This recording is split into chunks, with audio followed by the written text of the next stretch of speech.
Today's advent calendar is the Somua SM, or the good old samosa, as I like to call it. This is going for 10,200 gold, so it is quite an expensive tank. I don't really like it too much. However, that doesn't mean that you won't like it. Now, as you can see, I do have it able to be recovered for around about 2.2 million. That's just because everything is in the recovery at the moment, because I sold them. If you don't know, if the premium tank is not available all the time in the tech tree, then you can just sell them and they'll be in your recovery forever. Unlimited time, they can just sit there. You can buy them back whenever you want for roughly the same amount of credits that you sold them for. But the Somua SM, you do get a nice gun. It is the exact same gun that is on the Liberté, but this is an autoloader. 5 shells in the magazine, 2.2 seconds interclip reload, and 232 standard pen, 263 premium pen. It is very, very good. It does take 37 seconds to actually load all the clip, but it's not too bad considering that you do get 5 shells with 300 alpha. And the nice thing about having 5 shells is that you can keep someone permatracked and you can keep them just there and just keep pummeling them with those 300 alpha shells, especially if you meet tanks like tier 6s. Tier 6s against this thing is just not fair, actually. You could clip them easily, just with one clip and they're dead. As I said, I don't really like this tank too much. It doesn't really... I like tanks that have a bit more turret armor, and this doesn't really have any turret armor at all.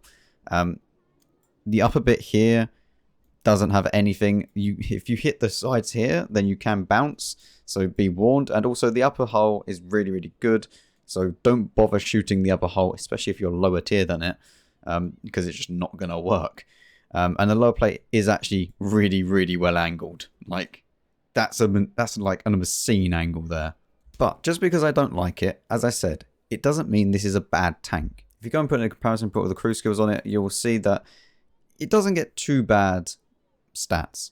0.38 accuracy, it's not the end of the world. 2k DPM, good enough for an autoloader. Again, you're going to be kind of really relying on the burst damage on this thing.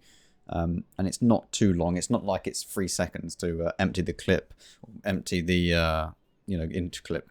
So it's quite nice in that respect. Also does have 400 meters view range, so you are going to be kind of needing to buff that up, I guess. Although maybe not, because the field mods, obviously, you do get the good field mods because it is a heavy tank. So obviously you go for the left with all-terrain suspension just to give that boost across all terrain.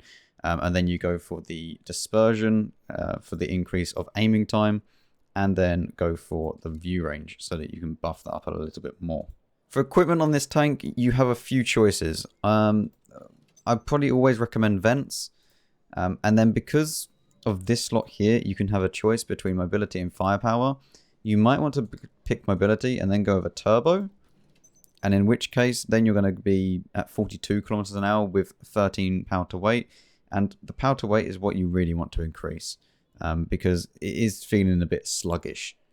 You can definitely feel that it is a heavy tank, and considering that some tanks that are weighing 60 tons go much faster than this, it can be a little bit disappointing. And then lastly, V-Stab, I'd recommend. Honestly, the dispersion values aren't that good, so you need to kind of have V-Stab to keep the gun under control.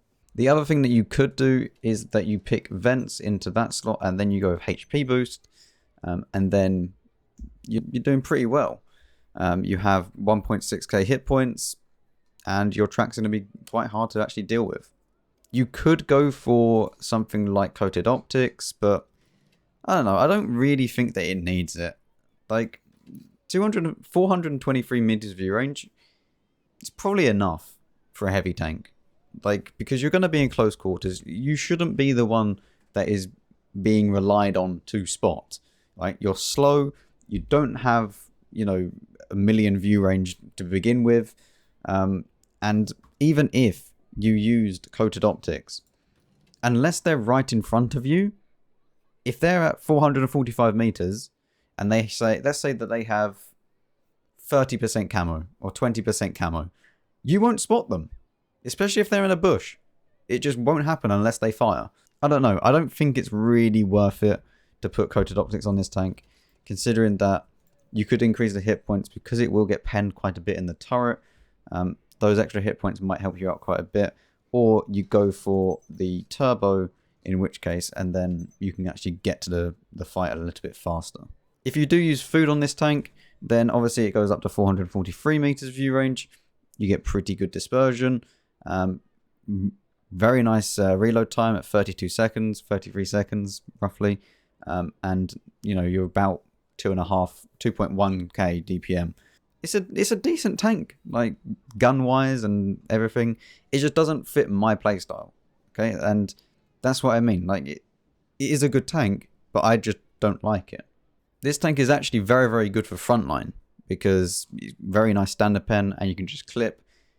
You literally go and, you know, in between reloads, for example, you just get your cup of tea or cup of coffee, drink that, and then you go and clip again. So yeah, it is a good tank. Is it worth 10,000 gold? This is probably one of the harder ones for me to say yes or no to because it is quite expensive. You know, that's £32 nearly, or around about 31, 32 pounds. Obviously, money means different things to different people. It has different values. I'm not going to say that it's worth it for the price, but to someone that has a load of money and you want a decent heavy tank that's got a good, you know, reload, then sure. I recommend it for that kind of play, but there's nothing really that you can compare them to.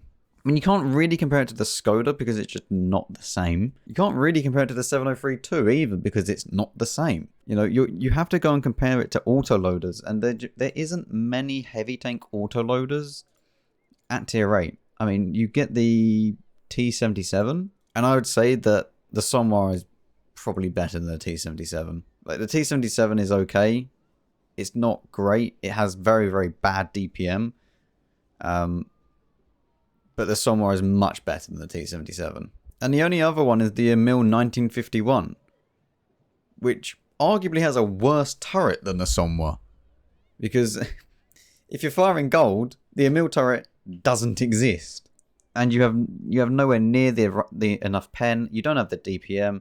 Okay, if you want to autoload in heavy, get a Somua. There you go. If money means nothing to you and you can afford that and you want it, get it. It's a decent choice. But for everyone else, I don't know. I don't really know if it's worth it for that price. It is quite expensive, and considering that you could get something better that isn't an autoloader, autoloaders are a little bit more kind of harder to play because anyone can just go into the battle and just get the clip out and then die. It's as simple as that. It's getting repetitive clips out, like 3 to 4 clips out in a game, and you've had a really, really good game to earn a lot of credits. Whereas if you just had a normal tank, you might earn more, because autoloaders for newer players can really be kind of bait almost, because you go in and you want to fire your clip, and then you fire your clip and you just die because you're overexposed yourself and stuff like that. Once you learn how to play them, they're great, but they do take some work. Either way, hopefully that was helpful. I'll see you all in the next one.